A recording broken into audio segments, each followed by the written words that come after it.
Maybe a flow of consciousness.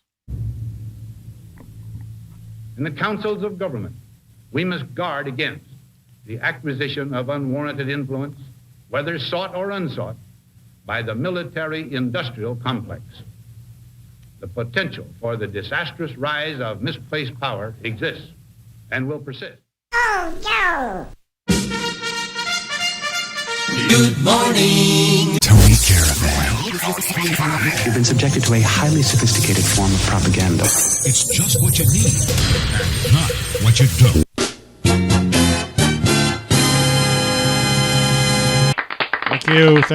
Thank you, and thank you as I just finished pouring my coffee.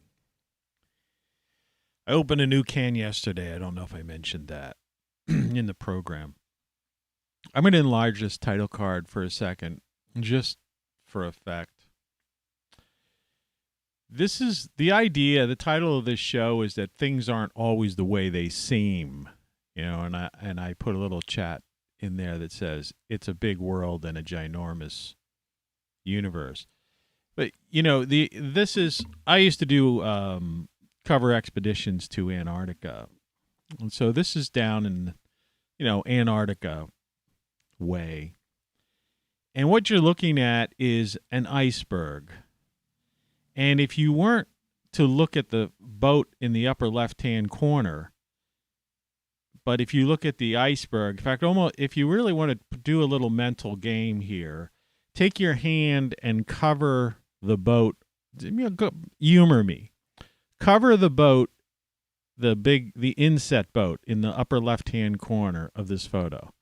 And just look at the boat and the iceberg, all right? And see that if that's the only picture I showed you, that you would see that as like some kind of little tiny tugboat, like a little toy boat in a bathtub compared to the size of the iceberg. But in reality, both those boats are the exact same boats. And that boat, the Ushuaia, right, is a big, freaking big boat. They could make it across the Drake Passage, which is some of the roughest seas in the world. So it's just something, a little mental exercise to get you in the right mindset for what's going to be just a free flow of consciousness show. But the idea that people have no idea of the size of things, particularly when it comes to the thickness of ice in Antarctica and the thickness of ice that once stood over the United States, in the northern latitudes, and the fact that there is an Antarctica. That's in Antarctica behind the boat in the inset picture, and this iceberg is an iceberg just down Antarctica way. And then we've talked before about, several times I've talked about the Amazon forest and the size and the scale of those trees. And anyone who's been even to Northern California, perhaps on a vacation, just to look at some of those trees, the classic tree that I'm sure you've seen a picture of where people can drove through it, right? They carved out, which is horrible for the tree. But you could fit a car through it, like a tunnel through the tree. That's how big the base of the tree was. And down in the Amazon, you have growth like that, trees so big.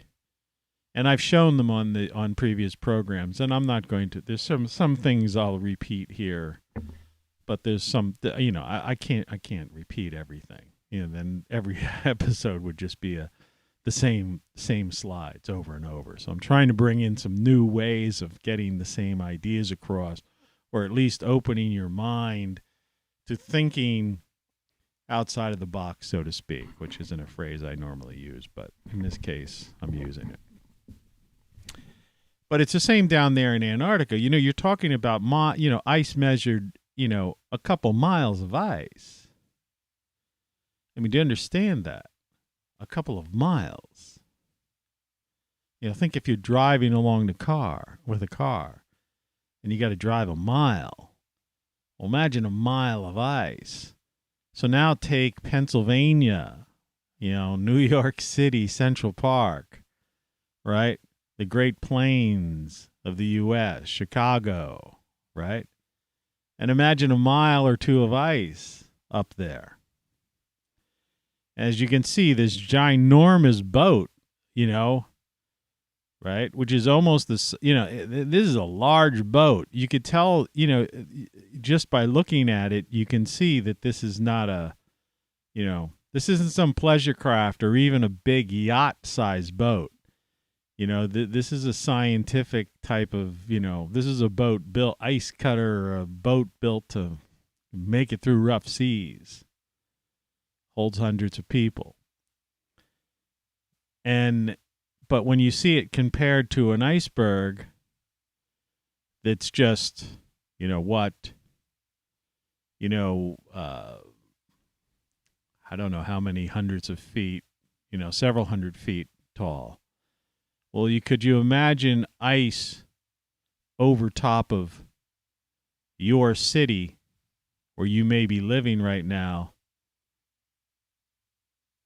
That tall, a mile or two tall. And only 10,600 years, somewhere between 10,600 to 12,000 years ago, the Younger Dryas period, totally documented. I'm not, this isn't rabbit hole, whatever, conspiracy, theorizing here. No, this is basically documented. That's what it was like. Now, many people believe that we're in that time, that's a cyclical occurrence. I'm sorry, my nose, between the coffee and everything else, I get my mustache and my nose. But it's a cyclical occurrence, so that what happens is, I adjust this chair again, it just is inadjustable. The tape that I did and the screws I've tried to rig it myself have, obviously, as I thought, didn't last as long as I hoped.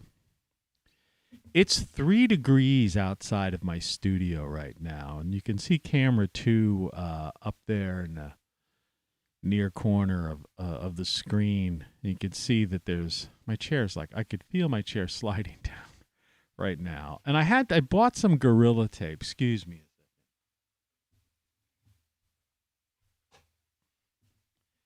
That I knew I should have put on yesterday afternoon, because it would at least got me today without doing this shrinking thing. The amazing shrinking man.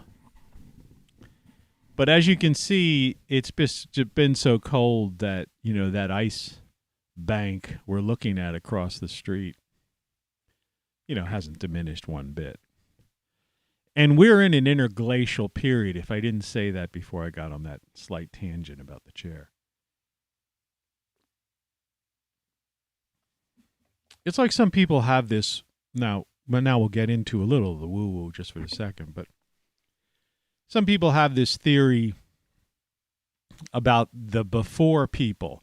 And I think both on the show, The X-Files, as well, and I know on the show Fringe, because I was watching Fringe, binge watching it again. But I believe it was The X-Files, they talked about the before people. And some book that exists, and this is an X-File. So, I don't know, this is one of those things that, there's probably some people out there that, that this exists in mythology. And then I believe it was Fringe, they call them the people, I don't know if they call them the before, they had there's 2 different things, but it was interesting that both of those shows that dealt with the odd stuff, FBI, either X-Files or Fringe Division, type of thing. Fringe was a little, both shows presented it very well. J.J. Abrams did the Fringe show, so it was a little better done. I think it was Carter. Was it Chris Carter or something who did the X-Files? I mean, they were good. They were good. There were a lot of good X-Files. But I don't know. It's like when people talk about Star Trek, the original series, versus the Next Generation. You know, in fact, that and I'm actually, when I'm talking about them people, it was in Wayne's World. But the idea that, you know, the Next Generation clearly was shot, you know, staged, you know, the shows were almost filmic, you know, as far as the detail was concerned and the production. Whereas Star Trek, the original series in the 60s, you know, while it broke all sorts of, you know, there were a lot of firsts in that, you know. And like I always say, never let a good Star Trek reference go to waste, right? Hey, Scotty, I'm doing it again. We got the flip phone from Star Trek. But that the Next Generation was kind of like, you know, a step above. But then again, some people may say that, you know, the original series was were classics. That's the same. I put X-Files and Fringe in that same category, even though they're two unrelated and it's not the same franchise or anything of the sort. But they're, you know, they're distant cousins, put it that way. Well, second cousins, maybe. But anyway, this concept of that, you know, the Earth is 4.5 billion years old. And we talk about extinction events and grand cycles. And it's the reason I'm bringing up this scale, too, you know, and this ice and things of that nature. Well, you know, people talk about different things, and we could go. I could take you along a ride with me just quickly because I want to just so we have a couple of concrete dates. Let's see if someone has put a list of extinction events. And maybe somebody has tabulated. Yeah, let's see here. Okay. I'm going to bring you along in a second. I just want to get this on the screen so you can see it before I go through this goofiness that I have to do. So someone asked, what are the 5 major extinction events? And here's the top 5. And so one is 440 million years ago. One's 365 million years ago. One's 250 million years ago. One's 210 million years ago. And then another one, the one we're most common with, is 65 million years ago. Where people talk about an asteroid might have hit down there, you know, in the Gulf, South America. They found a crater, and they believe that maybe an asteroid caused the extinction of the final extinction of the dinosaurs 65 million years ago. You see that? I have that highlighted there. Maybe a little bit small if you're on a smartphone. Okay. But they're talking about anywhere from 65 million to, say, 440, you know, say, you know, 440 million years ago. Now, of course, you've got, you know, anthropologists and such the like, archaeologists, more so, that will tell you, well, you know, prior to, you know, the earliest extinction events that we know of, through the archaeological record, etc., that, you know, the Earth was still cooling, or it was a molten mass, or it was an ice planet, you know, whatever the case may be. And they don't want to go, no one wants to go anywhere before, you know, so many millions of years ago or 1 billion years ago.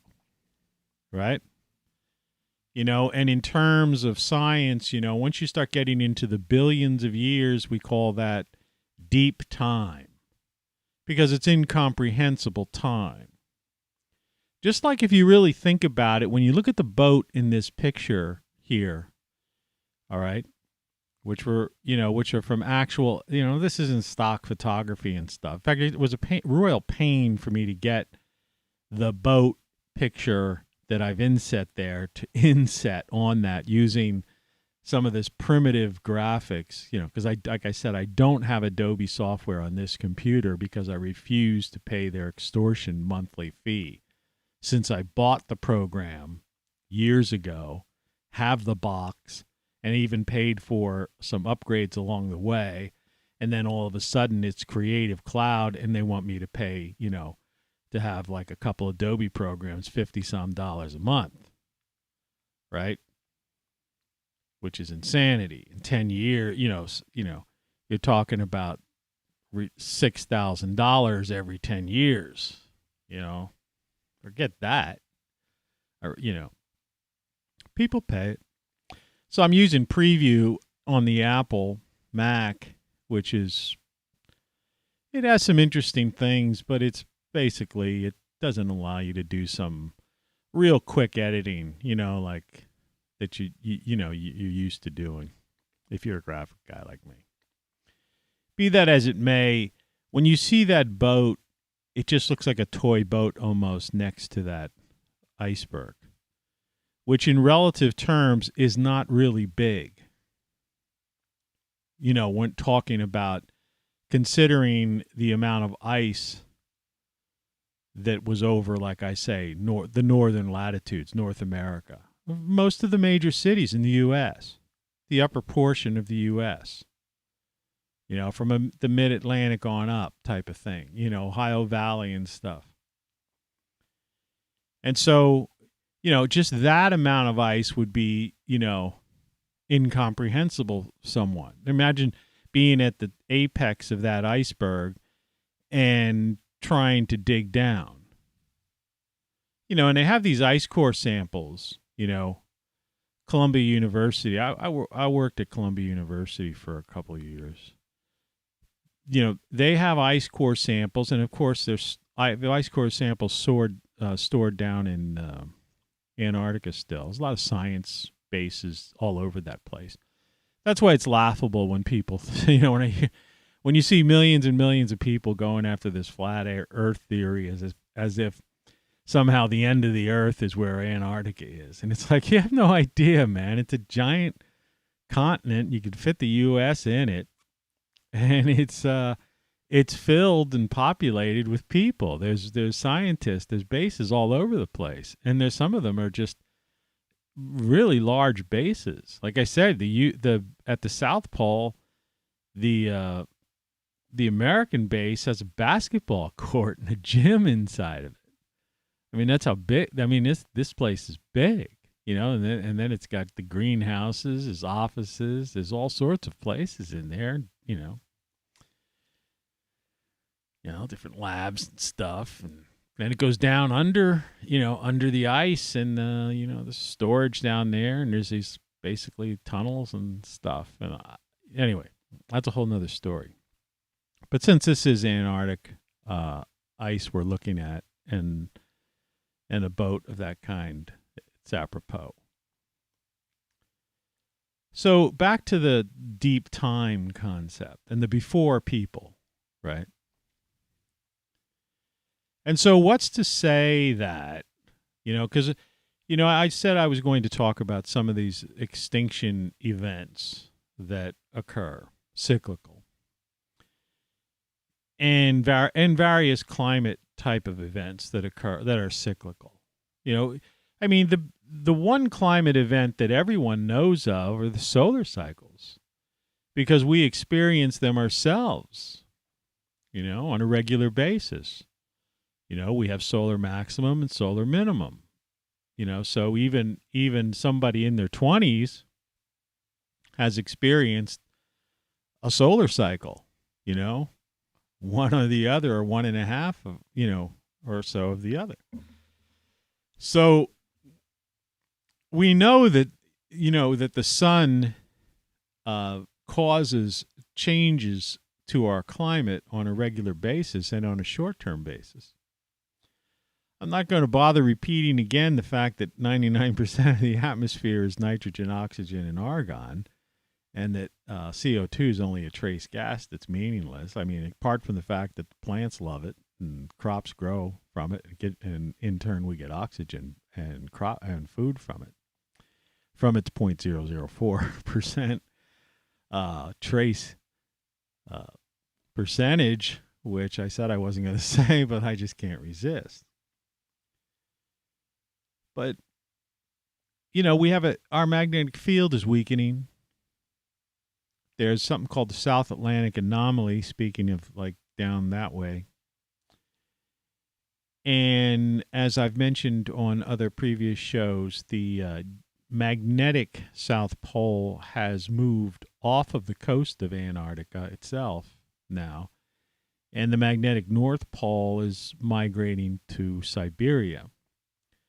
And actually, for navigation purposes and whatnot, and even the military have had to make adjustments because of these changes, in other words. And so you could imagine the havoc that's causing among birds and other migrating animals that basically, use the magnetic field as an internal compass to find their way. Some people even bees, perhaps.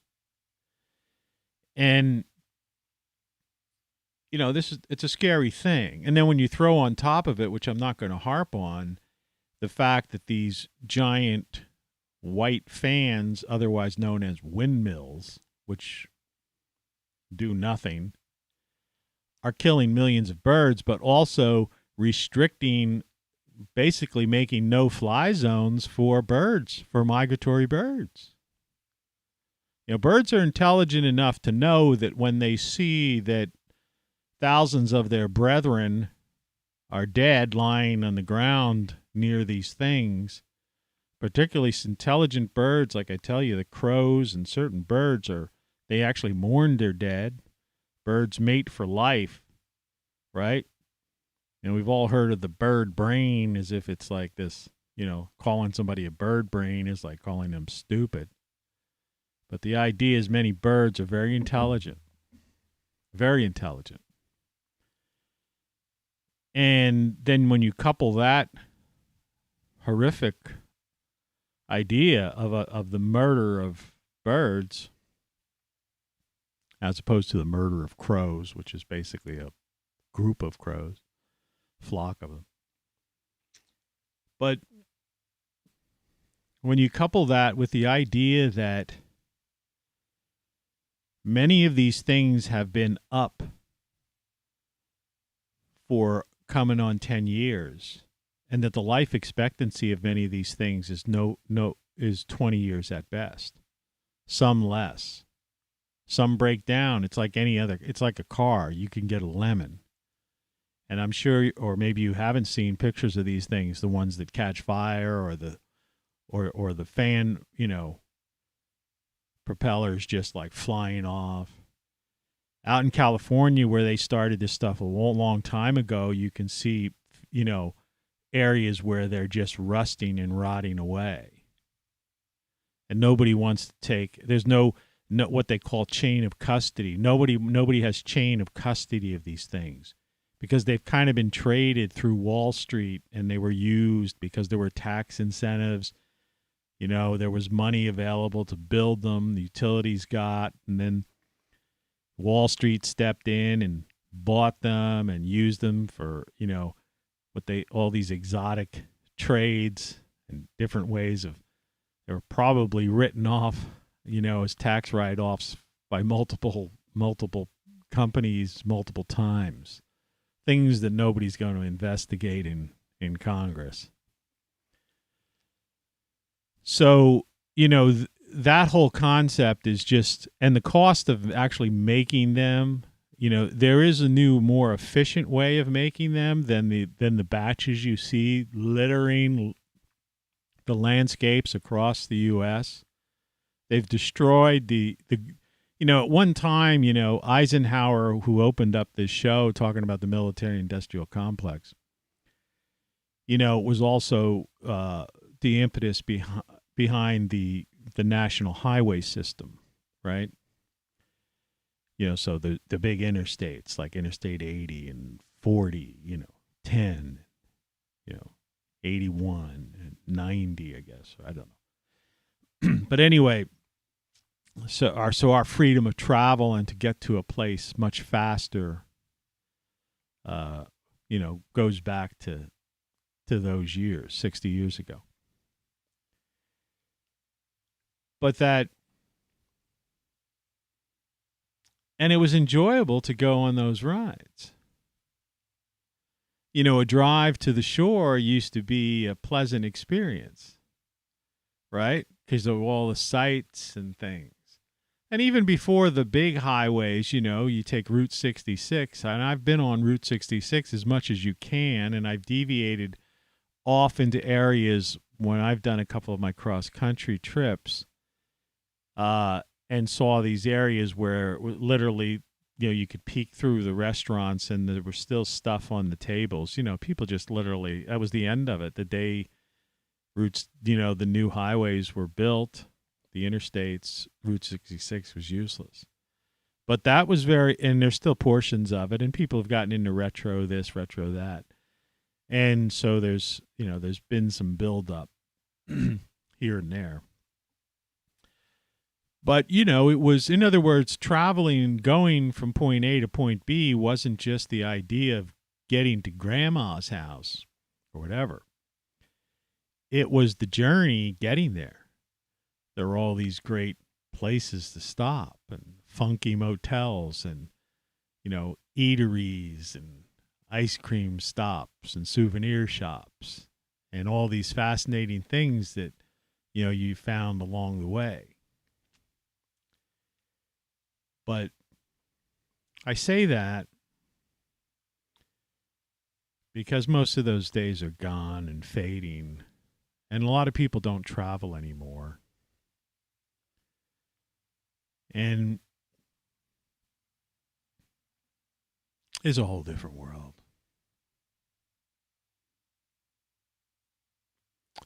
And we don't see things really. We're not really teaching children, real history, real science, real geography, right? Real life, how to survive and thrive in the world, being their own person, In other words, the master of their own destiny, as opposed to having living in the nanny state, having the state provide for them. You will own nothing and you will be happy concept of the Great Reset. But that's just an aside. Back to this deep time concept. So another thing to imagine is that the sheer weight of just looking at, say, this iceberg, for example. Now, if that iceberg, and we all know that, we've all heard the story, that most of the icebergs, the scary part of the icebergs, which underwater, what you see on top, right? In other words, its ability to exist means there's enough weight down there to hold it, from flipping over.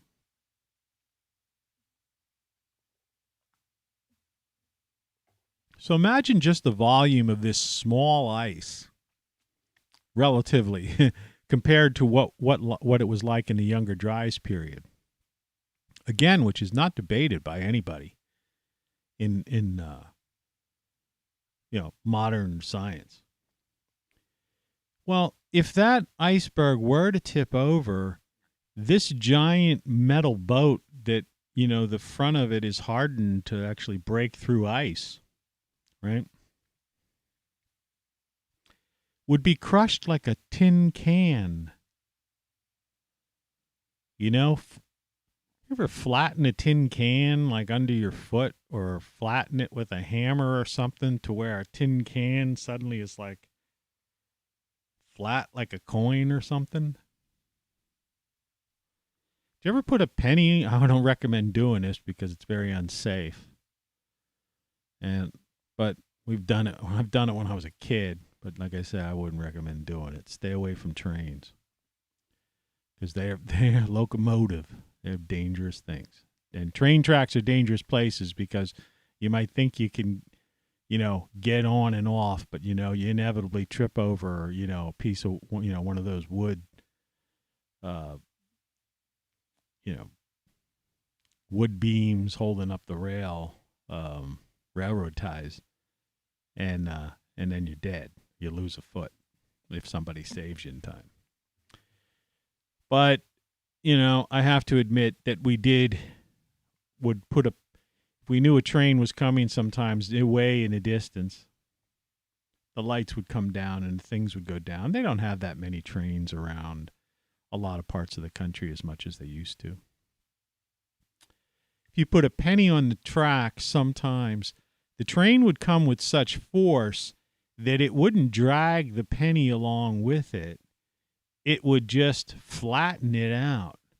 And so the penny, what would look like a normal penny would just be this big flattened piece of copper.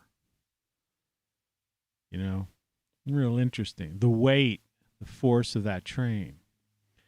And likewise, the weight of the ice would take a ship made of,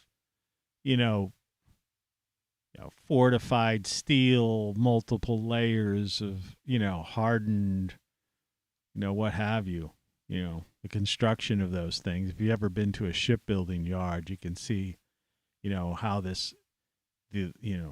how these things are built, welded, and, these things are amazing. In fact, it's amazing that, the weight of them that they actually float. But, that's a whole nother study of science, into that sort of thing. But yeah, that iceberg alone there would turn that into a tin can. Now, could you imagine what a mile or two of ice would do to something? It basically pulverizes it.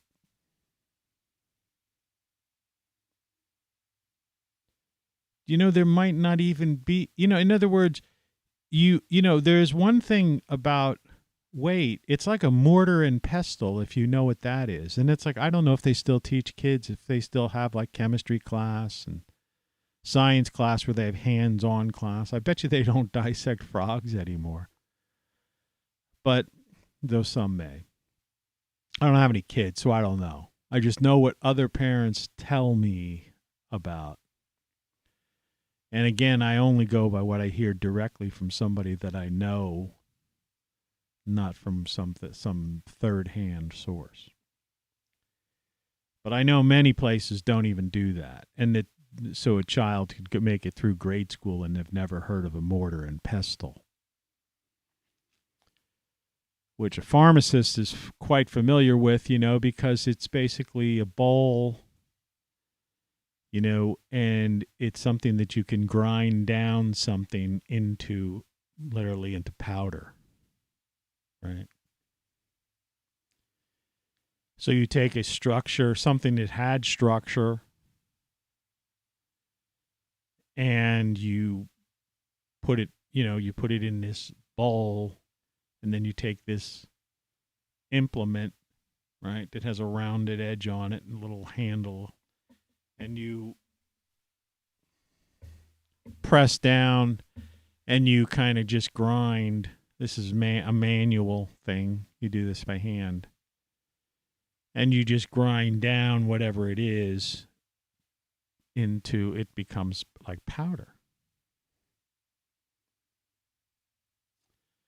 So that's just one way in which things would be eliminated.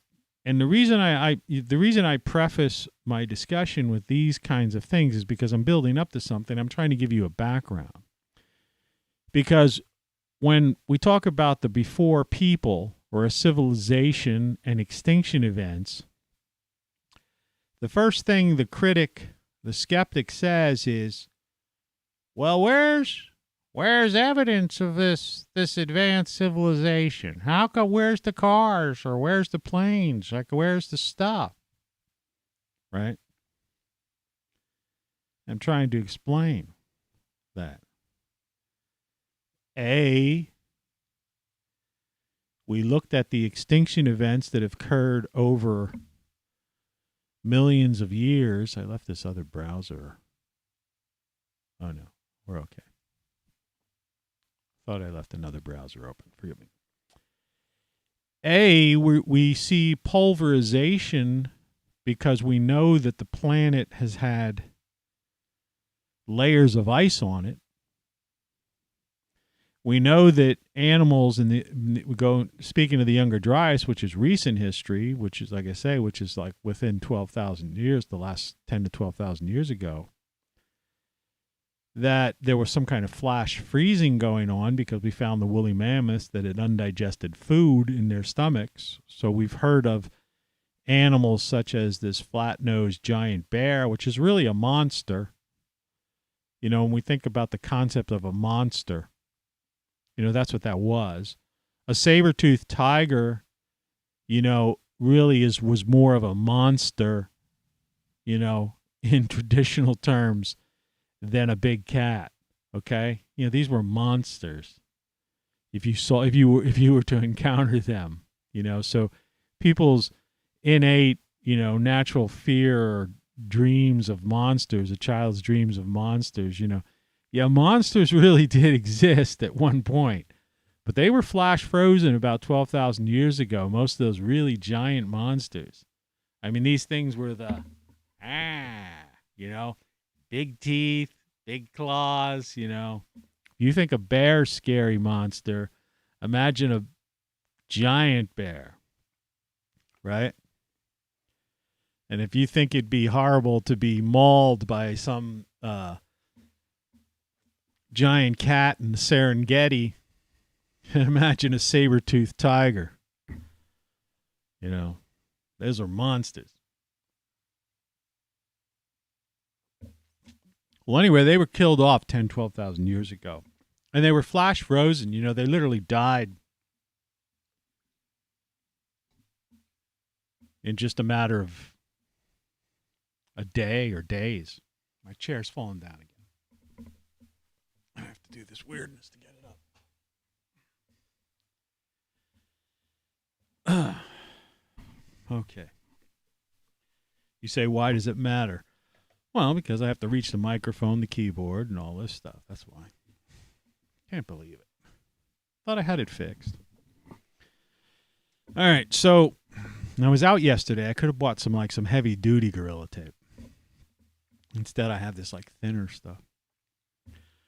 But I'm going to use the rest of the roll. I was saving it in case I needed it for something around the house, but I'll have to use it here.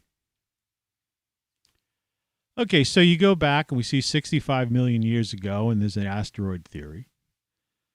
Some people believe a lot of these things, that the sun, our star, basically has these novas every 12,000 years or so. And they occur at a regular cycle. And what the nova is not a supernova. It's not the destruction of the star. And they found this happening, and there's a whole list. You can go to NASA if you really want to dig deep into this. And there are plenty of scientific papers that study this. But that there's a list of stars that have recurring novas. And some have them at a much faster clip than 12,000 years. There's some on the list you can find, you know, that astrophysicists and astronomers, you know, study these kinds of things.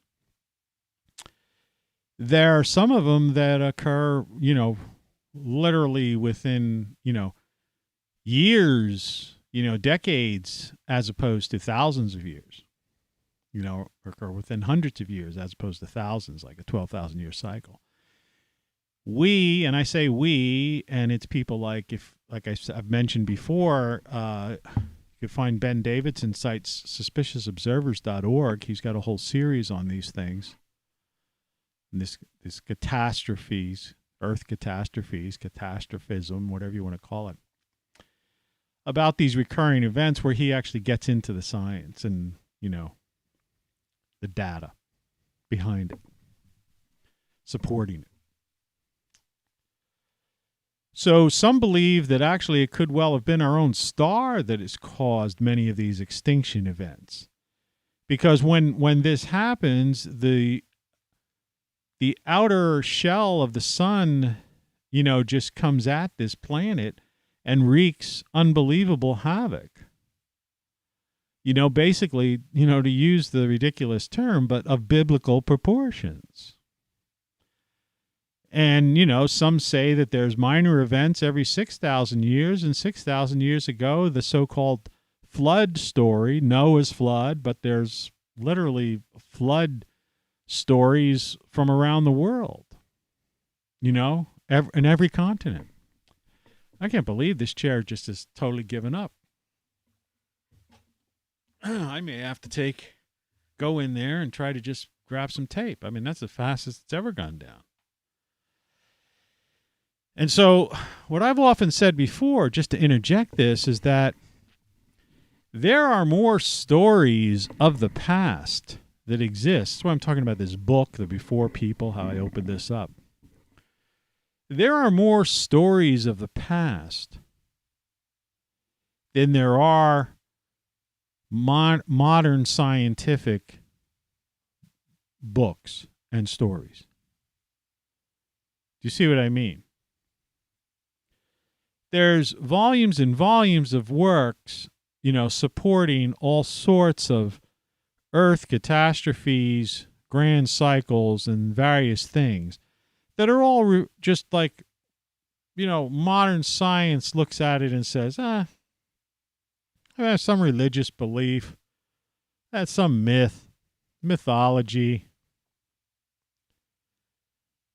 But the volume of it and the recurringness of it on multiple continents,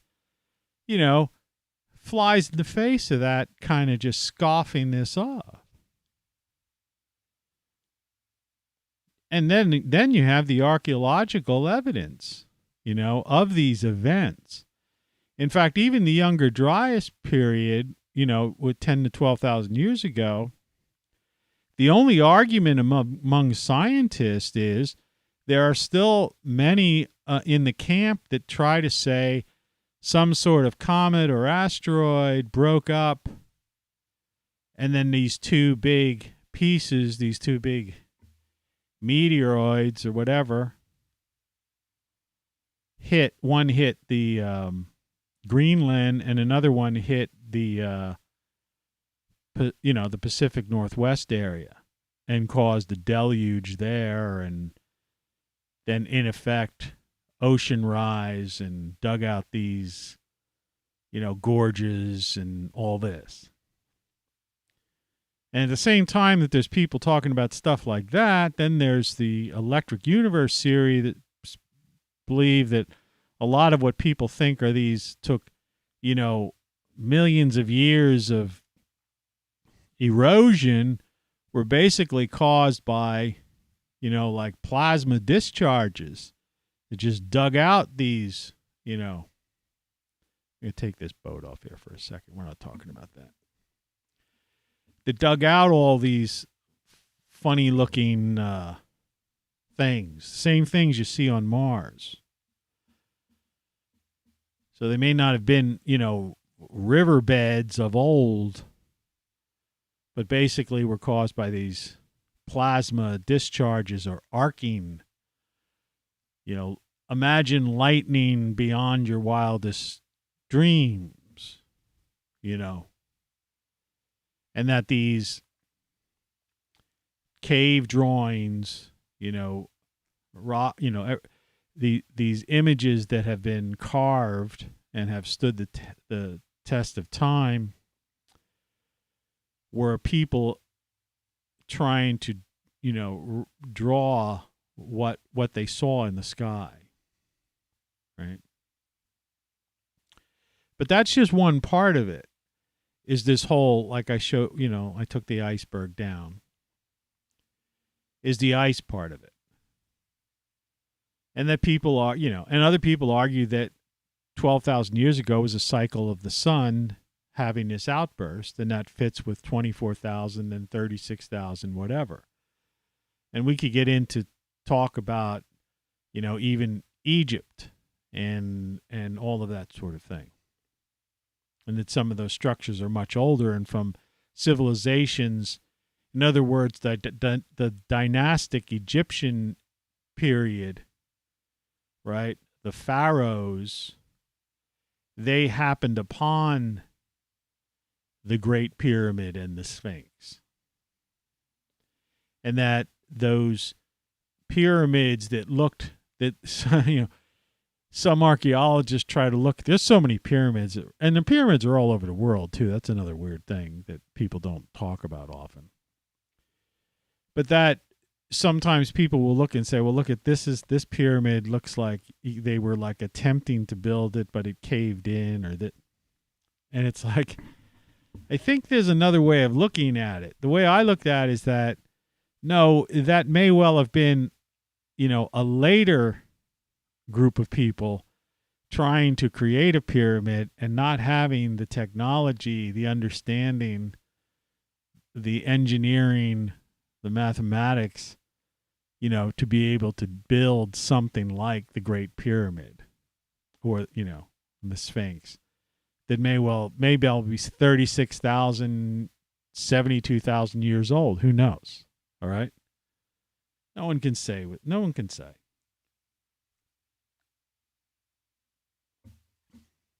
Perhaps 100,000 years old.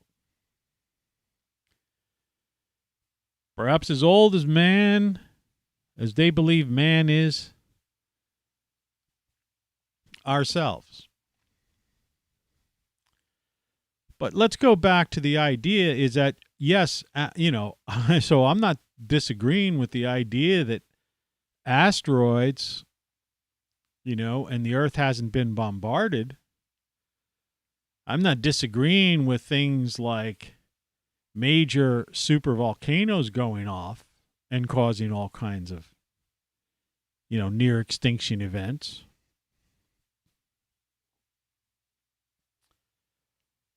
Or when the Earth was younger,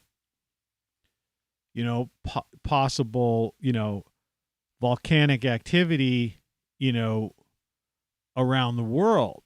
So multiple supervolcanoes, right?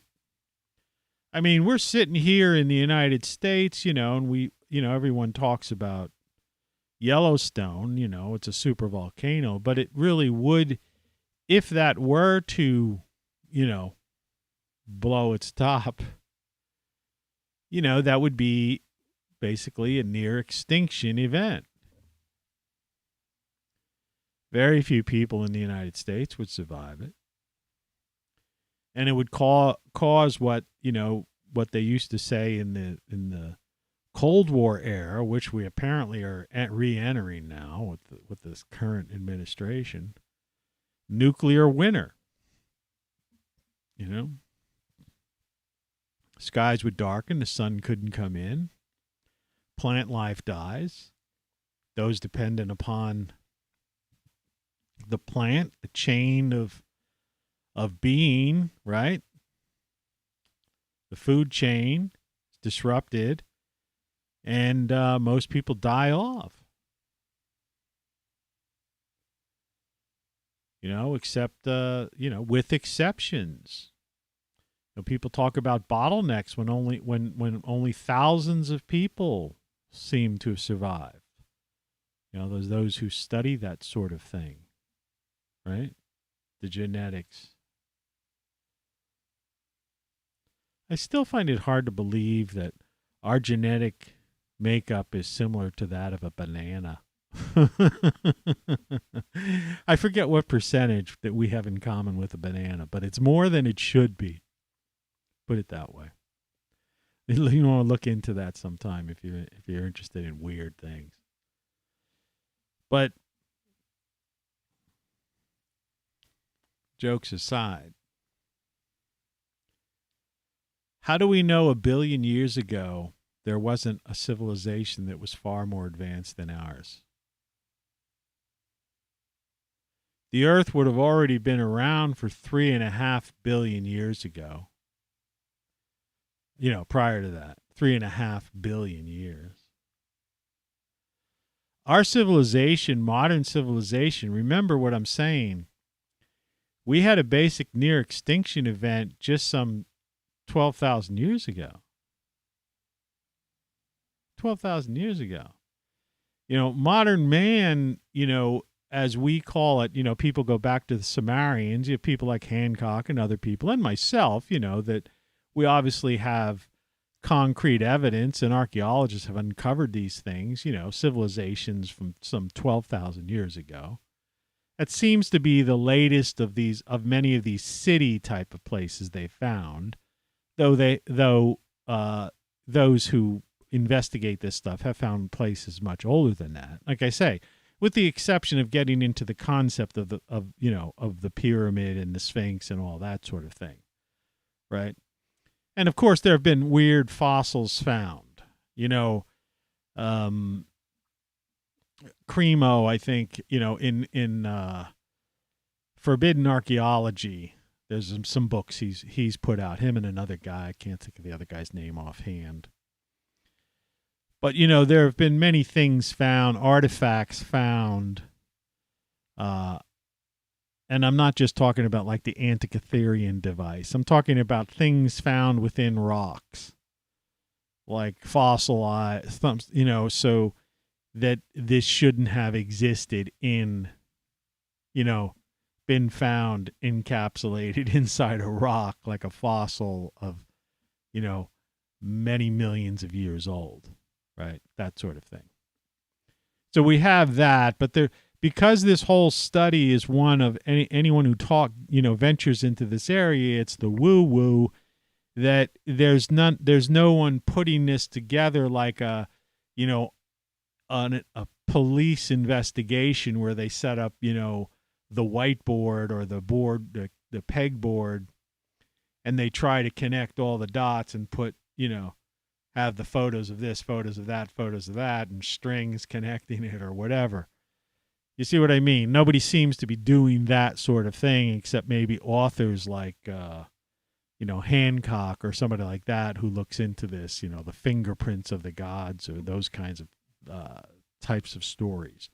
And then you have investigators like Brian Forrester who go out there and go to these sites and take people on tours. But, he takes a couple dozen people and then he does some videos. His videos get decent views, but, the average person, it's not mainstream by any means. And that's sad, because it may well be true history. You see? True history. And some people say, well, what good? Why bother knowing that? Well, there's a lot of reasons why. One of the main reasons is we happen to be in the 12,000 year cycle. So, the sun could blow its, kick out its outer shell anytime now. I mean, Doug Vogt puts it on, at the latest being like in 2046 or something like that. I don't know, something like that. So we've got 24 years left at the longest. Others believe that this weakening magnetic field, these polar shifts, a lot of these other signs that we're seeing right now means that, this thing isn't just going to happen, snap of a finger, that we're building up to it, and it's getting worse and worse and worse. And that's scary, or it should be, or it should be something at least people have a right to know about as a possibility and not just swept under the rug as mythology, right? It's like every time they find a structure somewhere and buried deep in a forest at some remote region on the planet, they say, oh, that was a temple of some kind. As if all our ancestors did was build temples. It's like, these structures had meaning, there were messages here. They're trying to communicate ideas. Some are warnings. Who knows? Some are technology, perhaps.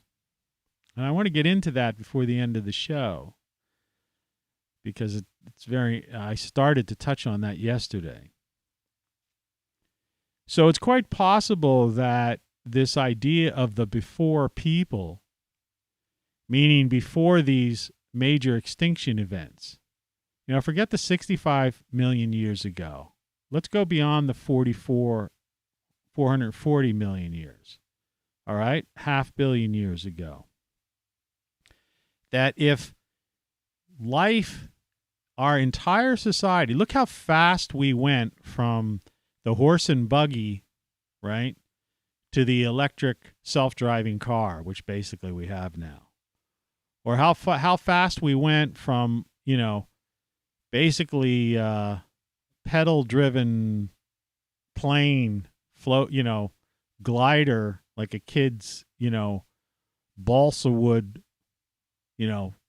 toy plane, to, spacecraft, right?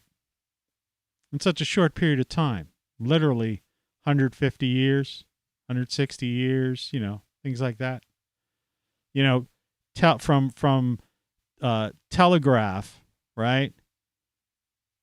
Running a little, clicks over wires, electrical signals to this, right?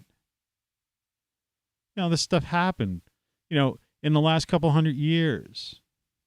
Science is not that old. That's my criticism of that when you look at science and you say, you could even, you go back to Newton, you could even go back to, the Renaissance period and Da Vinci and that sort of thing. And just even looking at his drawings, even though many of those things were never, as far as we know of, except for maybe the trebuchet and things like that were used, in battles that he created, weapons of war,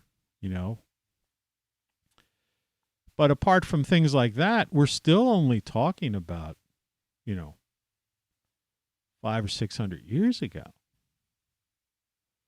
I mean, the Romans themselves, even if you go back to the Romans, incredible, the aqueducts and, multi-story buildings, basically they had toilets and indoor plumbing.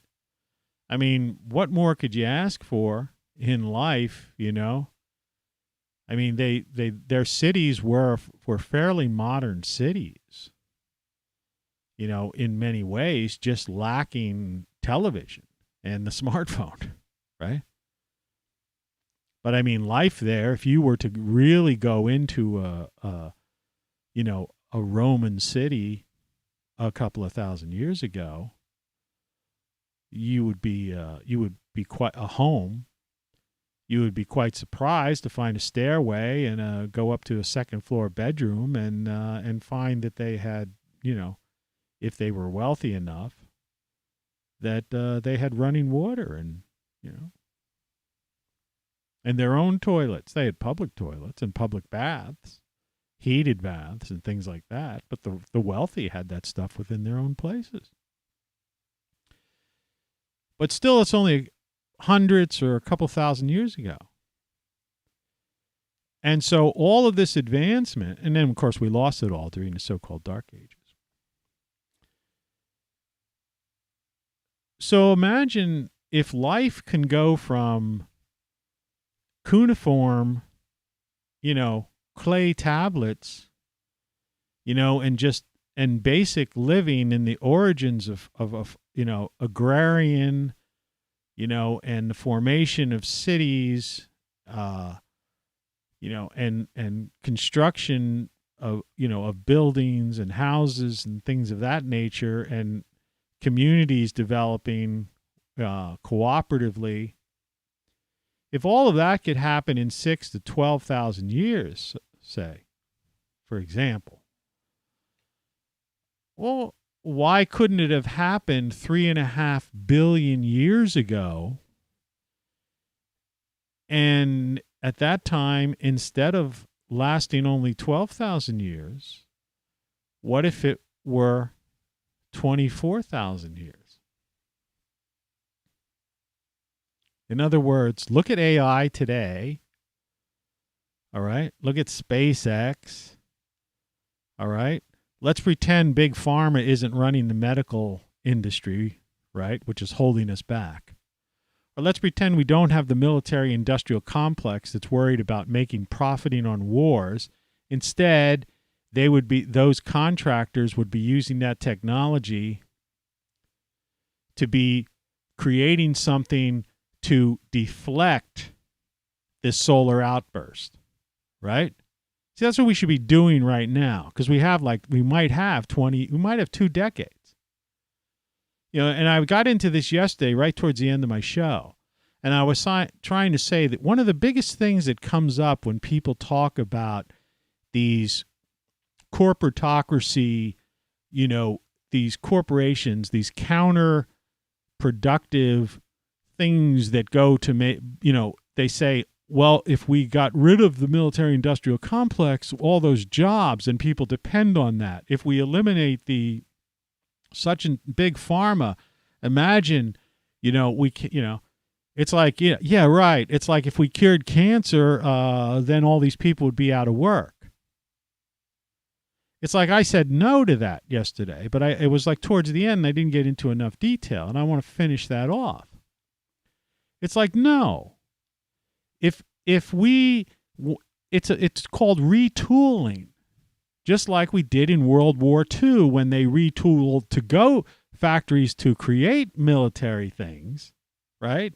So they were creating jeeps and tanks and jets and putting these things out just like they did 2 years ago, where they were making face masks and all this other stuff, right? And hand, sanitizers, instead of making whatever, hand cream. Well, the same with the military-industrial complex. Nobody's saying Lockheed Martin or whoever has to close down and shut their doors. They've got factories. They've got assembly lines. They've got engineers. They've got people working there. Why don't they address the issues to improve the quality of life of people on this planet, fix the infrastructure so it can withstand a CME, another Carrington event, right? That took out the telegraph system, that would totally take out our grid today. We're totally dependent upon electricity, yet we don't seem to do a damn thing about it. I didn't check the news today because I don't watch the news. I'm tired of, I disconnected from the news. It'll trickle down to me.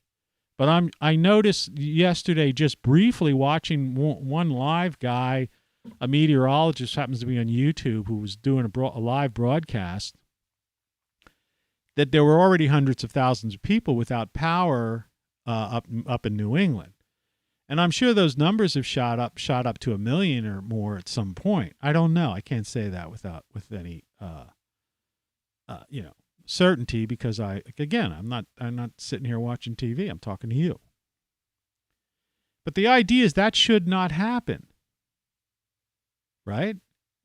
All coastal regions, all regions that are subject to nor'easters or to hurricanes, or like I said, in Tornado Alley, or just in general, should have underground conduit or some other sort of infrastructure created so that the main grid is protected in some kind of conduit of some sort, and it's either buried in the ground or at key places susceptible places buried in the ground. Places susceptible to, these various forces of nature beyond our control, or possible events that could happen, solar events or other events like that. I mean, it seems so common. You would think everybody at MIT would be on board with this. Everybody working on AI. You'd think the entire Alphabet, Google, Go team, these people who are all working on this transhumanism and all this kind of stuff. You think they'd be like, offering, blueprints and engineering plans, to create this sort of stuff and submitting it to the government. So, what we need to do is retool the military contractors into improving the quality of life. And we need to retool Big Pharma instead of trying to preserve and prolong disease and treat it on a lifelong basis. They should be working to improve the quality of life for everyone and preventing and just making, the life expectancy of human beings has dropped by almost 2 years now. Could you imagine that? That's according to the CDC. Like there was they basically, and it was a study that's a couple of years old. So it was like 1.8 years were taken off our life expectancy. So by now it's probably like 2 years. It's like I say, in 2018, the homicide rate in the U.S., there was 80,000 people a year were killed. And most of them crimes weren't solved. I talk about that all the time. That's probably over 100-some thousand by now, a year. That's like 1 million people every 10 years are being killed, and most of the people are doing it are getting away with murder. So you see, it doesn't mean we have to get rid of jobs. We need to retool all of these agencies of war, agencies of destruction, these people that are involved in this, what I call hypocrisy for profit, right? They're claiming to have the moral standards or beliefs, but their own behavior doesn't conform to it. Because basically what they're doing is they're just making war and making life, making our quality of life worse instead of improving it. And that's the problem I have with this whole marionette concept. That the media and politicians are just marionettes of this corporatocracy. And there was a time when the media and the politicians were on the case of the corporatocracy. But now they work for the corporatocracy. And they refuse because they're dependent upon them.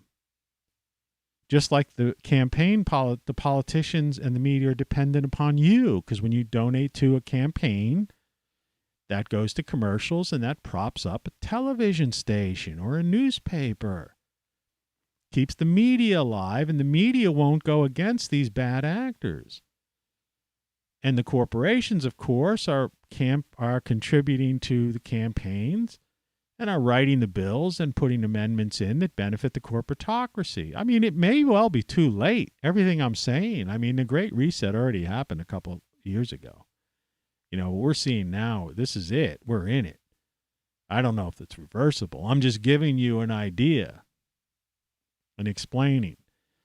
But that's a solution to it. But what I'm trying to say, imagine that there was a civilization that didn't go the marionette route, okay? That wasn't hypocrisy for profit. And what if they somehow survived a cataclysm, the 12,000-year cycle? Or what if that cycle didn't occur? Sometimes cycles skip, or sometimes things are lighter than they are. Right? Less intense. We see it with solar cycles even. Sometimes you have all these sunspots, right? And it's really hot. Remember they used to call it climate change. Climate change used to be called global warming because we went through this spell and it was really warm because we had the sun, it was a heavy sunspot cycle, right? And they're going, oh, the planet's going to become this ball of heat. We're all going to bake, right? And then suddenly there was another solar cycle came in and it skipped it. And they called, and then there was all this talk, well, what happened? And they got together and they decided, well, we can't call it global warming anymore because it's cold.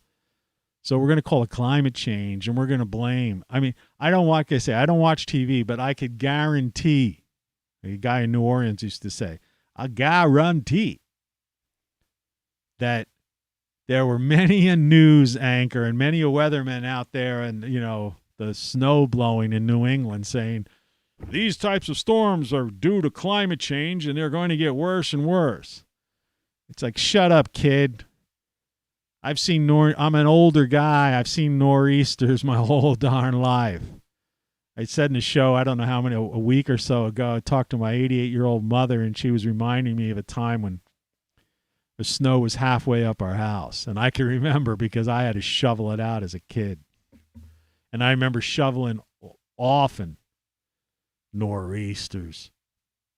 Like I say, the Johnstown flood killed 2,200 people and happened 3 times from the 1800s, early 20th century, and in as late as the 70s. So the fact of the matter is sometimes these cycles are intense. Sometimes they're not. Sometimes they're lighter. So what if there were these people 500 million years ago? Right? And what if they lasted more than 12,000 years? Right? Most, like I say, most people, most modern scientists will say, we're only about 6,000 years, modern man, so to speak. But more and more people will accept the fact that, 12,000 years, go back to Samaria and Göbekli Tepe and things like that, and even a little further than that. But I mean, we know we had the Younger Dryas period, and then there was this period of ice, And remember, the Earth goes through these stages. We're in an interglacial period right now. All right? So the Earth freezes over as well. There's something to think about. So what if there were these before people? What if there was a high civilization, right? Well, if it was a 500 million years ago or 1 billion years ago, there would be no traces of it, except for those traces in those books like Forbidden Archaeology and stuff, where they found these odd metallic springs and weird things inside of rocks, that people in modern science refuses to even discuss, right? It's quite plausible, It's an interesting hypothesis, right? It's not strong enough necessarily to be a theory. I mean, if people would put the time into it, if they would, like I say, create that like detective's board and put all the pieces together and connect the dots, it probably could be, thought of as a viable theory of existence on this planet. Like I say, we don't know what we don't know, And these days, like I have on the screen, everything is wrong, practically. You can't believe anything you hear. The daylight outside, we don't normally see that. But you can see the snow, and you can see the chimney off in a distance. It's so cold outside, the smoke coming out of that chimney. That's not like a wood-burning stove. It's still 7 degrees where I am right now. That's what the temperature is outside my door. And just north of me, it's still 3 degrees. Imagine it. 3 degrees, 7 degrees. This month of January has just totally blown the socks off of the climate change people, right? But it's a typical January when I think back over my life. We used to have Januaries and Februaries, and that were cold like this. Single digits, a lot of snow. Snow never melted. Blizzards. In fact, in some cases, this has been a pretty mild January, to tell you the truth. But there's people out there trying to say, oh, yeah, this is climate change. It's like, you don't know what climate change is. Here's climate change. If think about think about an iceberg that big, like I said. But then imagine it being a mile or two high. Nothing survives that, right? Volcanoes going off, lava. Look what happened in La Palma, that volcano. We watched the Hawaiian volcano go off just a year or so ago. There's been an uptick in volcanic activity at the same time as we've been having our magnetic field has been weakened. The sun, and it's not just on the planet Earth. People looking at the other planets are seeing similar effects of the sun going through some changes now. I mean, I kind of believe this cycle is going to happen. I do think so. I can't say with certainty, because how could I, right? But I encourage you to research it, and particularly, watch suspiciousobservers.org. Like, he has a whole series, programs, where he actually videos where he actually like puts out, he buys because you got a lot of these scientific papers, peer-reviewed papers by these journals. You got to pay like $19.95 to read the frickin' thing, but he does it. And so he'll show you the, abstracts from them, and, and he keeps you up to date on what's going on. And he's trying to he's connected all those dots. Actually, he's connected the dots so much that it's almost inevitable, from watching what he's put forth, it's inevitable. I mean, if you want to go another route, there's the guy Doug Vogt, the Die Hard Foundation, and but he ties it into some like, into like biblical type of things in a sense, not like biblical in religious stories, but like he takes a whole different of that story being told, the book being more of a, I don't know, not a religious book, but more of a code book or something like that. There's people into that kind of stuff, but not the Bible code. It's not that type of thing. It's just, you'd have to watch him, Diehold Foundation, to see what he's about. But he lays out the cataclysm. And then there were guys like Velikovsky. Look him up on the internet. His work's published for free on the internet.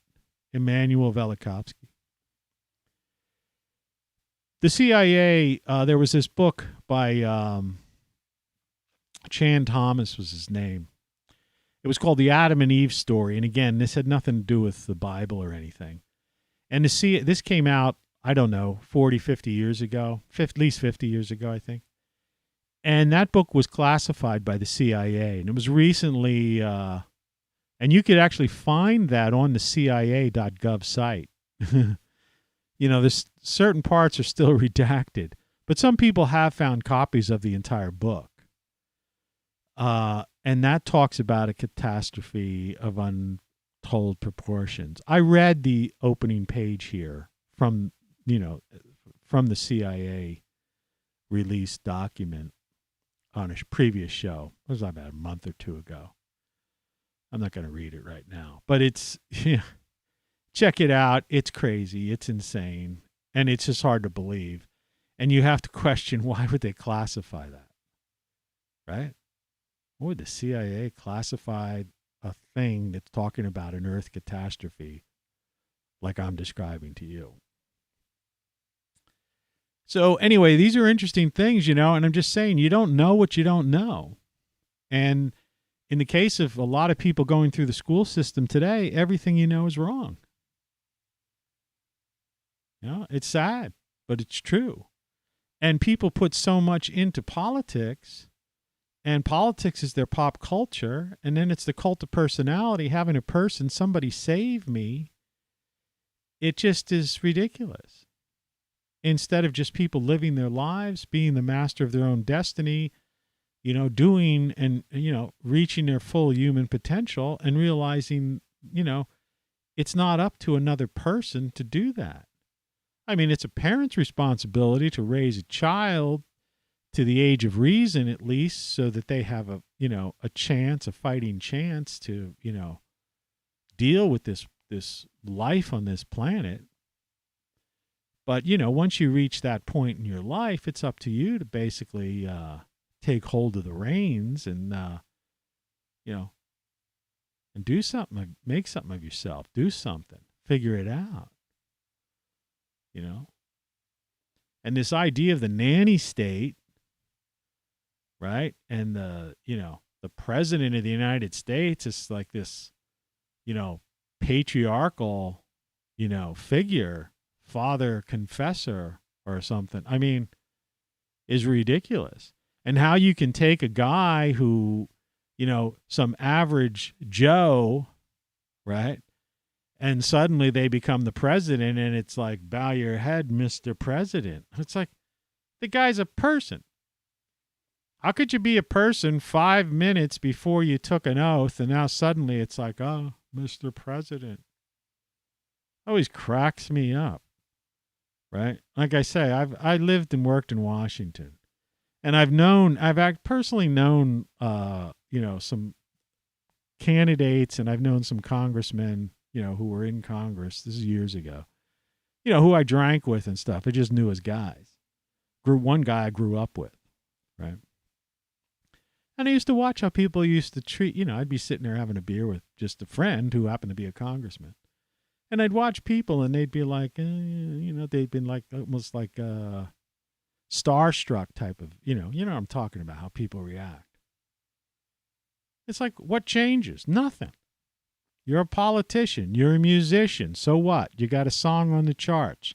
Suddenly somebody's nervous around you. You know, I've got 50 songs and I wrote 10 books. Nobody's nervous around me. Of course, my books and songs aren't that, you know, on the charts. But that's okay too. I don't know. Everything's upside down, backwards, and inside out, right? And that's just the way it is right now. And it's probably the way it's going to stay, judging by the ratings on my show. You know, by the way, I finally found, I've been trying to get into podcasting, having these shows move into the podcasting realm, you know, that world. And I found a place. I'm not going to mention it because apparently I think they might be under some kind of an attack, you know, like these hackers, these freaking hackers, you know. I guess because there's some crypto things involved there. You know, people support various people using cryptocurrency, you know. So in other words, if somebody wanted to like support this show, they would throw me a fraction of a Bitcoin or something like that. And so the hackers, they look out for that, and they try to find holes in these things. And so here I finally set this thing up, and it's not easy to set up these various feeds so that it's, you know, it's just not as easy as you think it is. Put it that way. I mean, I went through a lot to get this video set up just right, where I'm not using, like most people most people have producers, or you see they have people, assistants and stuff. But most people just use like YouTube Studio or Facebook Live or something, and they just turn on their camera and they're there. You know, they don't have all this, you know, these things, you know, and they don't, you know, and they don't have any of this kind of weird, you know, stuff like, you know, like, This is insane. You know, sound effect, which, by the way, You're listening to Tony Caravan Live. it took a while to do that. And they set that up, and then I set up my camera 2 view outside, and I have camera 3 here, which I don't really use that often. But I wanted to do the podcasting thing so people could listen to the show, because it's not really that visual, you know, apart from a few slides, which I could include in a podcast, you know, on the page of the podcast if I wanted to, if it was that important, mission critical. But there's people out there just like messing with stuff. It's like, find something else better to do. there's too many people, with too much time on their hands, right? And these idea, I'm tired of saying it. But, like I said, when I was 16, I went down, me and two friends of mine, one of them died, unfortunately. I was in a band with him. The other one, I don't know what happened to him, what he's doing.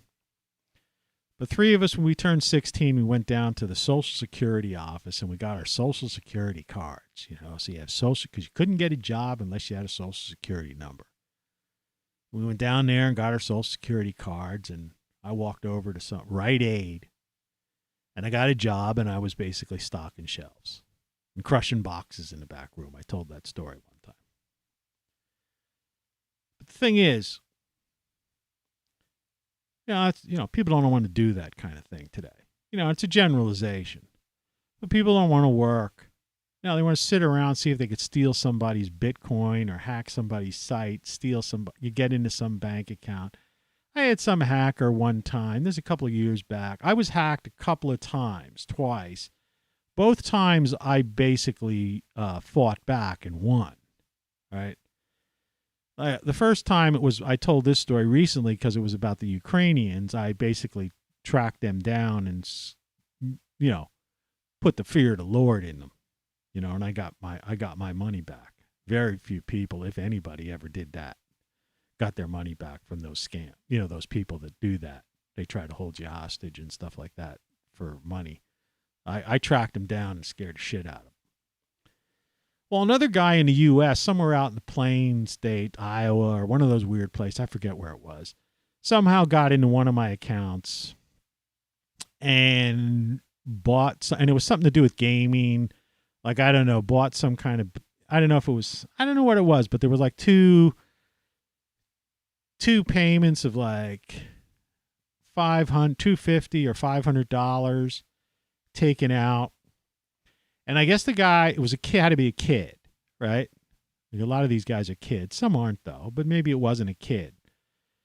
I didn't have to prosecute the guy because I got my money back. But the guy tried, and I guess did it overnight. Did it overnight. I was sleeping. My computer was off. So he somehow hacked into one of my accounts, got the first $250 or whatever, and felt good enough that he got the next $250. Well, it was it could have been $250 or $500. I forget what it was. And so I guess he felt so comfortable that the idiot ordered himself a pizza from Domino's using the same account.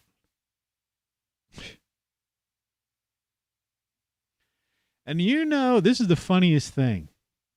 It took me 6 months to get all my money back. Now, I could have had the kid put in jail and stuff like that, because, it was a clear case, right? This is over state lines. This is FBI territory. Now, okay, you're talking all that stuff. But I didn't care about that because mostly I put the blame on the ISPs and the bankers. Because they are the ones who have, don't have the it's like the same with spam. I get all this spam. I get 30, 40 spams a day. And, and I know how, and I'm a master, right? Of like knowing that kind of, and how to like not get spam.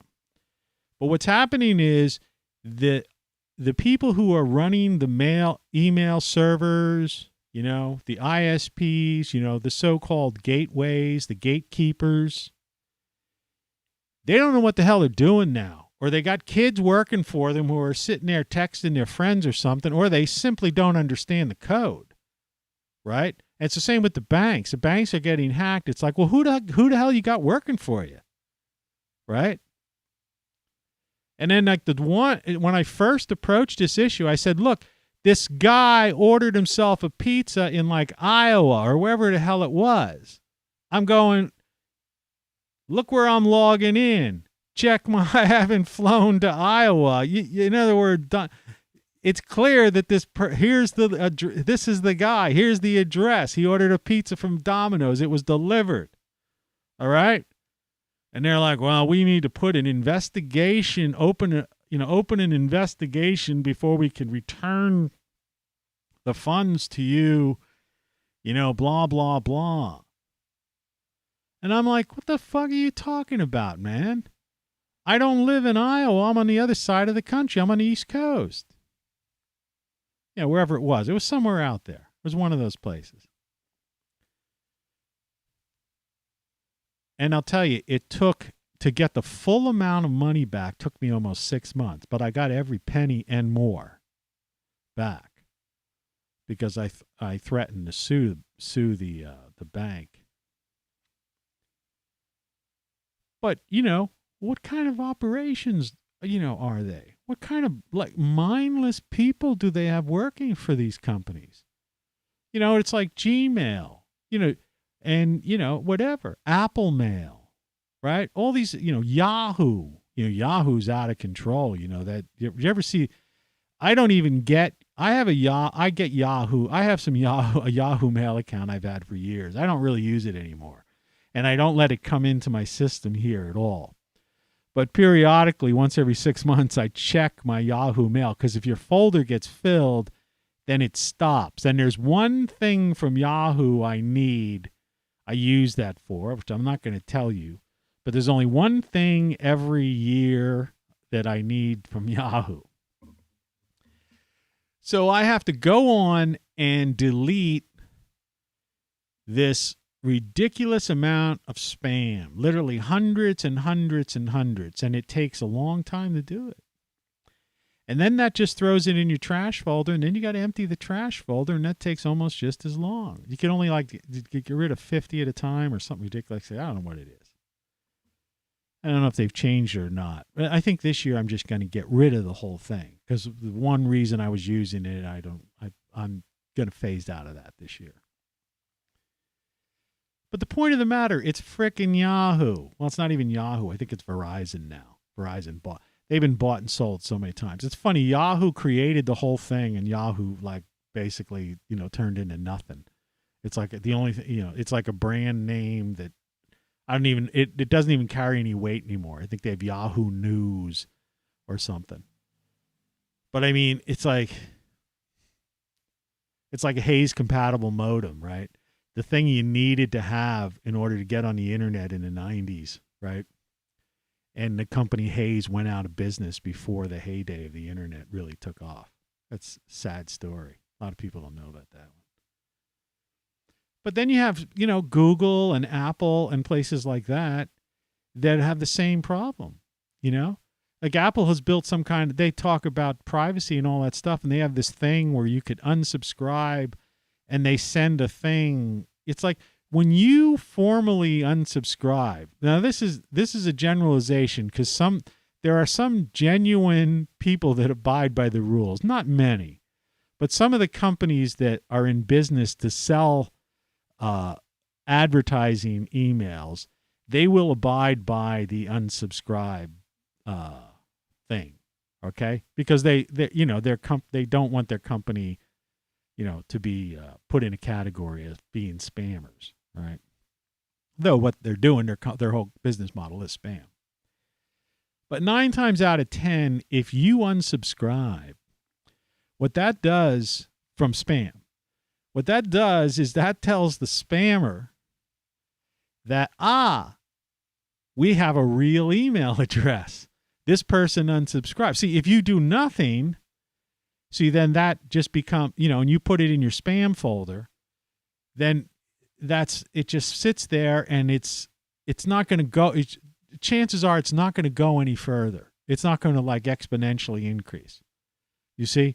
Because it's just this spam, this email list is, it's just going to keep sending you the same stupid thing, trying to sell you some kind of stupid thing or something. But when you unsubscribe, suddenly you just added value to your email address, and now they put that email address out there and sell that on the open spam market. And so you'll notice that your spam will start increasing.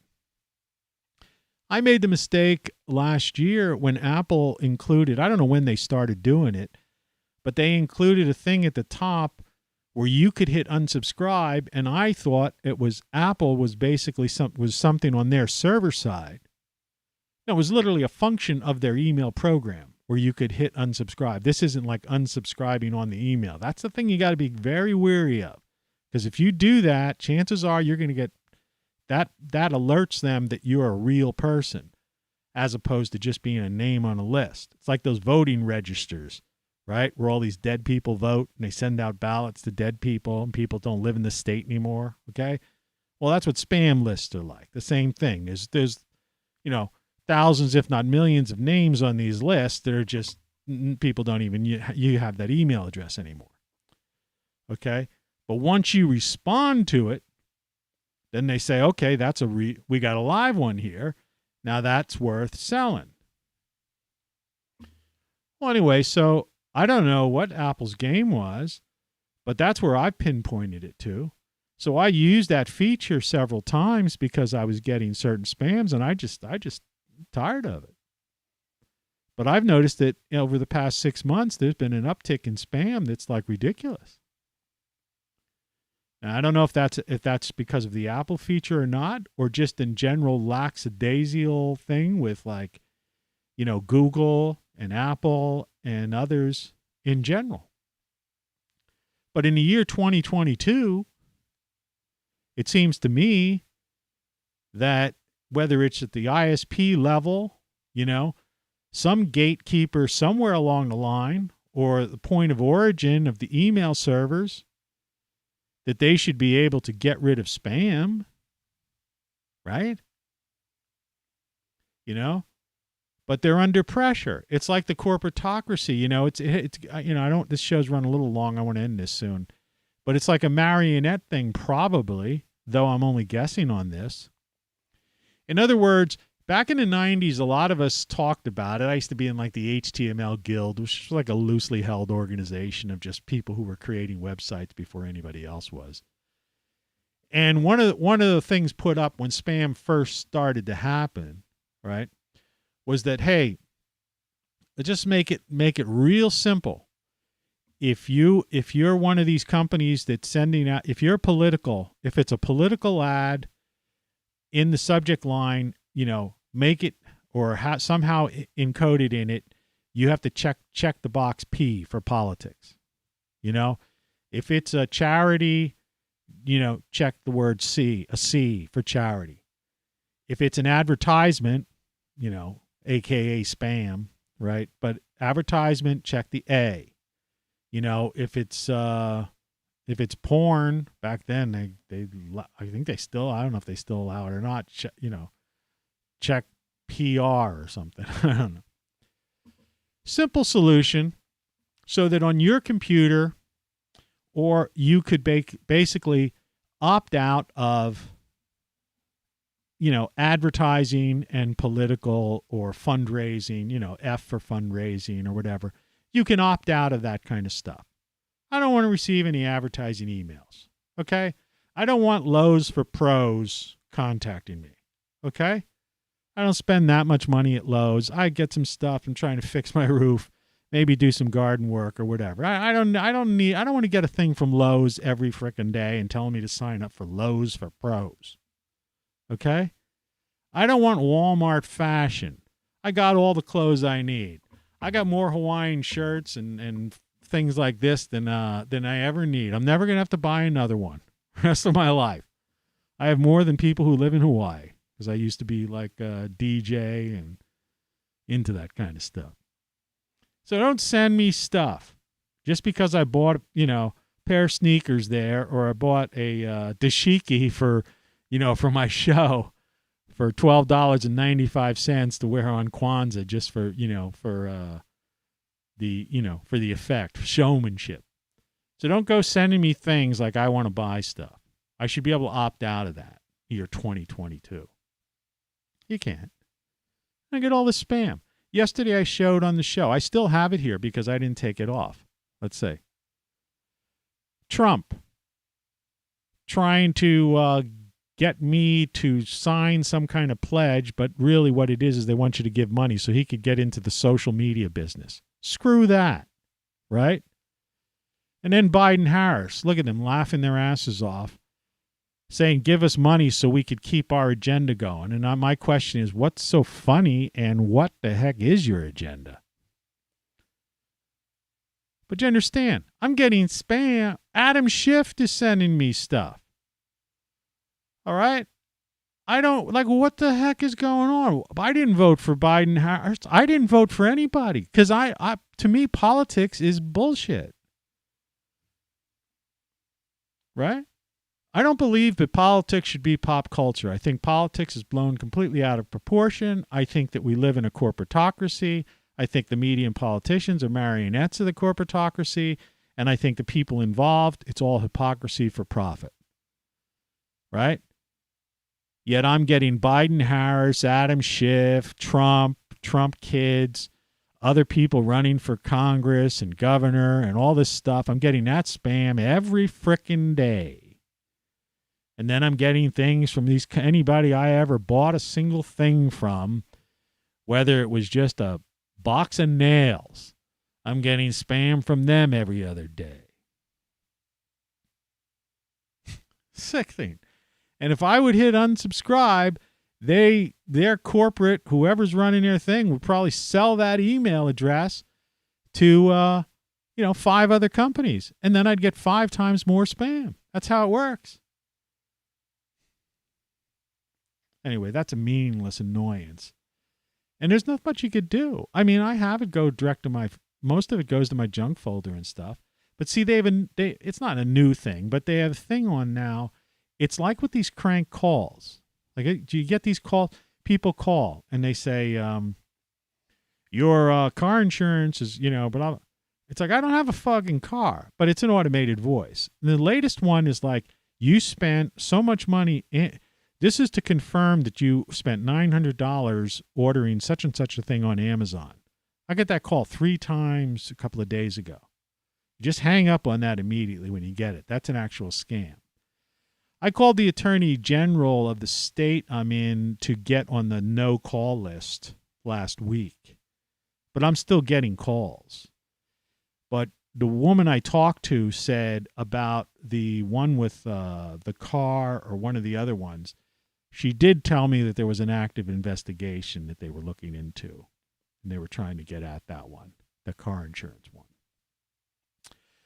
But the point of the matter is this stuff is getting through, and the way it gets through is the way spam and the phone calls get through. What happens is the reply to, normally you're able to say this is junk and it goes direct to your junk folder. But what they're doing is they have a random number generator that's being generated in the reply to, so that it's never coming from the same mail address. All right? That's how they beat the system. Okay, so instead of the ISPs, the so-called gatekeepers and email companies, all that's, anywhere along the line. But, I blame Apple and Google and Yahoo and those kind of people primarily.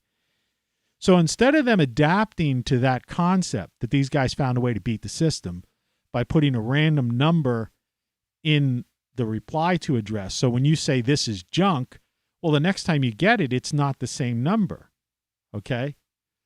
So what they need to do is they need to have something in there content-wise. They need to go after a different thing in that header, okay? All right? And maybe they'll find a solution to that. The hackers will eventually figure that okay, it stopped, and then they'll go there. And then these people are getting 6 and 7 figures to work at these frickin' companies, and you mean they can't sit down there and write the code to stop this spam? Okay, now the phone lines, it's the same deal. So the reason you keep getting those calls, even though you put it on call blocking or you call the Attorney General and put on a no-call list, is that they change the numbers. They're randomly generating the number that it's coming from. And many times what they do is the prefix, the area code, they will be the number in your area code, the number where you are, but the rest will be this random generated number. So you look at it and you think, oh, maybe I know that person, or maybe it's I don't know, maybe is that my doctor's number? Are they calling? You know, but sure enough, it's them.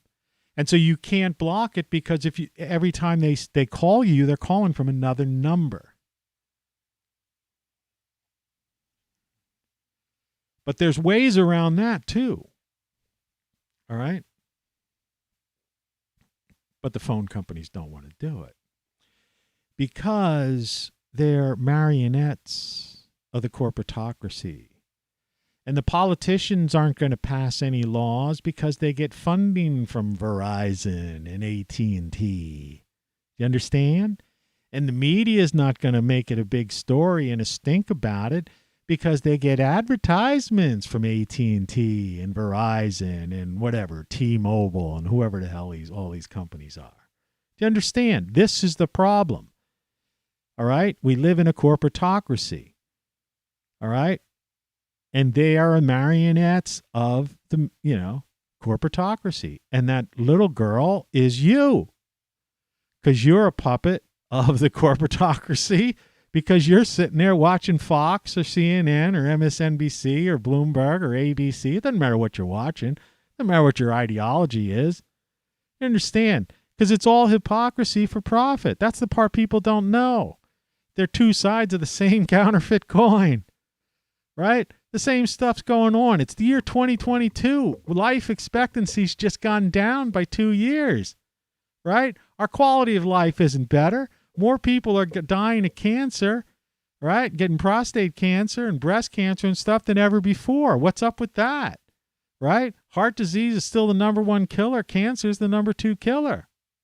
Right? A couple million people die every year in this country from things that can be treated, cured.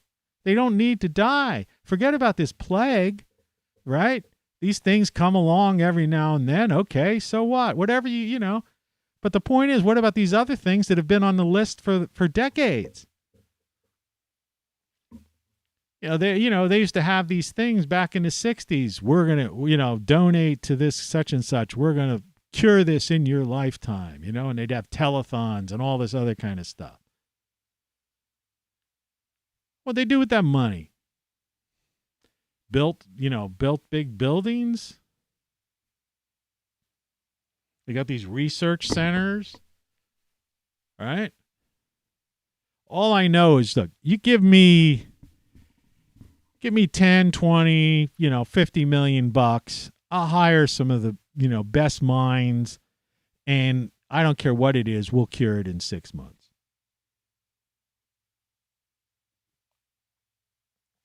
Problem with this country and other countries and there's all this nonsense going on is that there's not enough people that are out there that are willing to get the job done and have the stick-to-itiveness. And that aren't afraid, or aren't in the pockets of some kind of corporatocracy. They're not a puppet. It's like, in other words, you want to cure this problem, let's cure it. It's like this. It's the same with Big Ag and these processed foods and stuff. I've had these problems with this gallbladder issues. I'll tell you, man. I know firsthand because I've had a lot of issues. So I've had to talk to many a doctor, many a surgeon, many a professional, healthcare professional, firsthand. And you know what they told me about the gallbladder thing? The number one thing and no matter what you do, whether you keep your gallbladder, which I'm hoping to, I hope I don't have to have a gallbladder operation. And I'm trying everything I can not to. And I think I've got a pretty good diet down. But you know what the number one thing they tell you to do? Don't eat processed foods.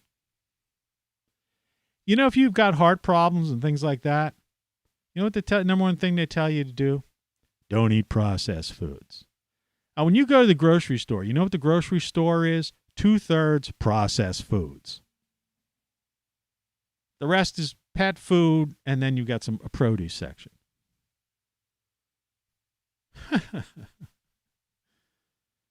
Don't eat processed food. Big Ag. Because it's killing us. It took another 2 years off our life expectancy. Who knows what else? Right? Who knows what it is? life expectancy probably in another, if we're still on this planet in another 10 years, will probably be like 68 or something. The age in which people will be eligible for Social Security, so they won't have to pay the Social Security out. Imagine that. That's what doctors tell you. Don't eat any processed food. Any processed food. And then when you try to find something decent out there, it's all added sugars. And I wonder why there's so many diabetics and so much type 2 diabetes and so much obesity in this country. See, once you start reading the labels, it's like added sugars, added sugars. Oh, how about my favorite? Natural and artificial flavors, right? Natural and artificial flavors. Or sometimes all natural, it says. All natural. Well, you know what's natural? High fructose corn syrup. It comes from corn. It's natural. They're allowed to do that. The FDA doesn't make them even put it on. They don't even have to even list that on some items. Some items they can say pure, and there could be high fructose corn syrup in it. And they don't even have to list it. Yeah, it's pretty crazy, man. You don't even know what you're eating. You know, I've gotten to the point now, like I get honey, I get raw unfiltered honey. And to get to the point where I have to find 2 brands that I will buy, I've had to do the research to make sure that they were actually, the companies actually existed and were beekeepers. The stuff I'm buying now is from somewhere down in the Carolinas, and I know it's an actual beekeeper. You know, it's being produced, by people who are beekeepers, and it's raw, unfiltered honey. This is how crazy the society is now. Big ag, big pharma, right? Military contractors, right? Big tech. Wall Street, but the Fed, right? Playing games with everything. People just sit around whistling and they're watching the news and glued to the news. Politics, and they've got their cult of personality hero, and they're going to these rallies. And they're, 2022, yeah, the big election year, and then 2024. We just had a new president, basically, for a year, just over a year now. And all kinds of promises were made, and the country's in worse shape than it was. And for those who want to say, well, what about the last guy? Well, last guy in office, what was it? Constant media circus, right? 2 impeachments, right? 24-hour Trump news, Russia. And what's the news now? It's Russia again, under another guy. Politics is pop culture and the cult of personality, right? Instead of the quality of our lives. It's a big diversion. Look, 2 years is a lot to take off to say that that life expectancy of the average American has dropped by 2 years. I mean, that's like crazy.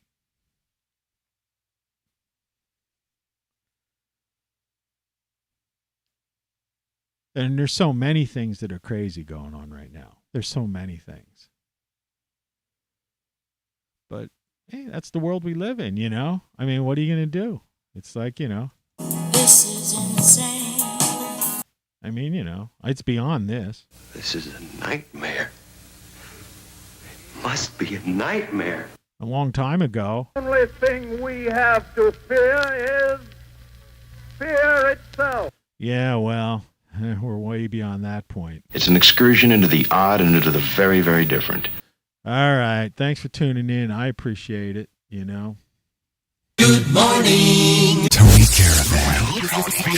You've been subjected to a highly sophisticated form of propaganda. It's just what you need, and not what you don't.